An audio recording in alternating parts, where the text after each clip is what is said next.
बेटे के घर में बाप की जगह कबाड़ से ज्यादा नहीं।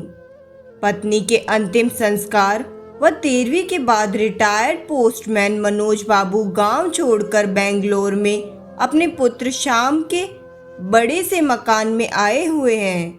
श्याम बहुत मनुआर के बाद यहाँ ला पाया है। यद्यपि वह पहले भी कई बार प्रयास कर चुका था, किंतु अम्मा ही बाबूजी को यह कहकर रोक देती थी कि कहाँ वहाँ बेटे बहू की जिंदगी में दखल देने चलेंगे।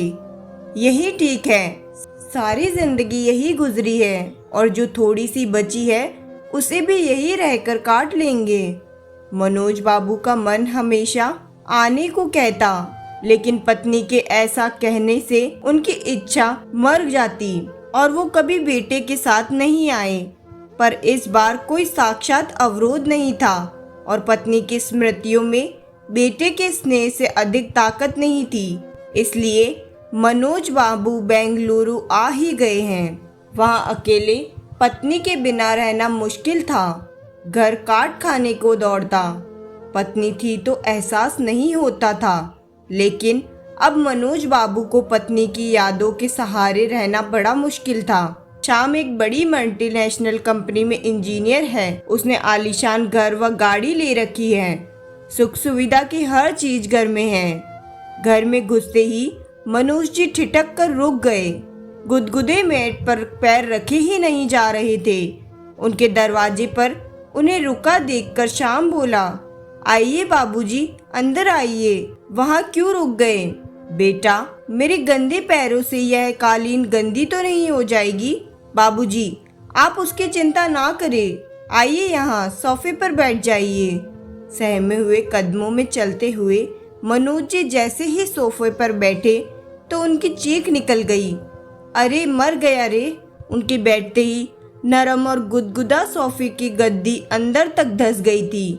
इससे मनोज जी चीख पड़े थे, क्योंकि ये सब उनके लिए नया था। उन्होंने कभी ऐसी चीजें नहीं देखी थी। मनोज बाबू बहुत खुश थे। चाय नाश्ता करने के बाद श्याम ने मनोज जी से कहा, बाबूजी, आइए आपको घर दिखा दूँ अपना। मनोज जी ने हाँ में जवाब दिया।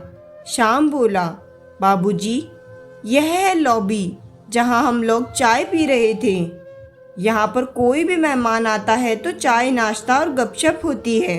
यह डाइनिंग हॉल है, यहाँ पर हम लोग खाना खाते हैं। बाबूजी, यह रसोई है और इसी से जुड़ा हुआ यह भंडार घर है।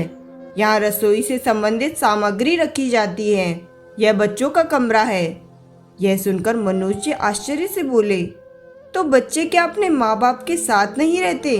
श्याम ने जवाब दिया, बाबूजी, यह शहर है और शहरों में बच्चों को जन्म से ही अकेले सोने की आदत डालनी पड़ती है। माँ तो बस समय समय पर उसे दूध पिला देती है और उसके शेष कार्य आया आकर कर जाती है। माँ से कोई मतलब नहीं होता, सब कुछ आया ही करती है। ये सुन मनोज बाबू को बड़ा आश्चर्य हुआ कि बेटा यहाँ आकर अपना कल्चर भूल गया, एकदम शहर का होकर रह गया। थोड़ा ठहरकर श्याम ने आगे कहा, बाबूजी, यह आपकी बहू और मेरे सोने का कमरा है और इस कोने में यह गेस्ट रूम है। कोई मेहमान आ जाए तो यही ठहरता है। यह छोटा सा कमरा पेट्स के लिए है।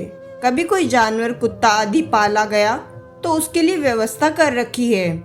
सब कुछ देख मनोज बाबू बड़े खुश थे। सीढ़ियाँ चढ़कर ऊपर पहुँचे। श्याम ने लंबी चौड़ी छत के एक कोने में बने हुए एक टीन की छत वाले कमरे को खोलकर दिखाते हुए कहा, बाबूजी, यह है घर का कबाड़ खाना। घर की सब टूटी फूटी और बेकार वस्तुएं यहीं पर एकत्र कर दी जाती है और दिवाली होली पर इसकी सफाई कर दी जाती है। ऊपर ही यह एक बाथरूम और टॉयलेट भी बना हुआ है। मनोज ने देखा कि इसी कबाड़ खाने के अंदर एक फोल्डिंग चारपाई पर बिस्तर लगा हुआ है और उसी पर उनका झोला रखा हुआ है। मनोज जी ने पलटकर बेटे की तरफ देखा, किंतु वह नीचे जा चुका था। मनोज जी चारपाई में बैठकर सोचने लगे कि कैसा यह मकान है जहां भविष्य में पाले जाने वाले पशु के लिए कमरे का विधान कर लिया जाता है, किंतु बूढ़े माँ बाप के लिए नहीं, इनके लिए तो कबाड़ का कमरा ही उचित आवास मान लिया गया है। नहीं, अभी मैं कबाड़ नहीं हुआ हूँ। शाम की माँ की सोच बिल्कुल सही थी, मुझे यहाँ नहीं आना चाहिए था।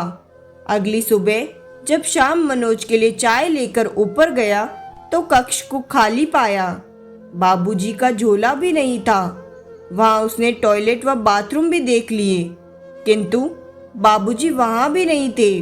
वह झट से उतरकर नीचे आया तो पाया कि मेन गेट खुला हुआ था। उधर मनोज टिकट लेकर गांव वापसी के लिए सवेरे वाली गाड़ी में बैठ चुके थे।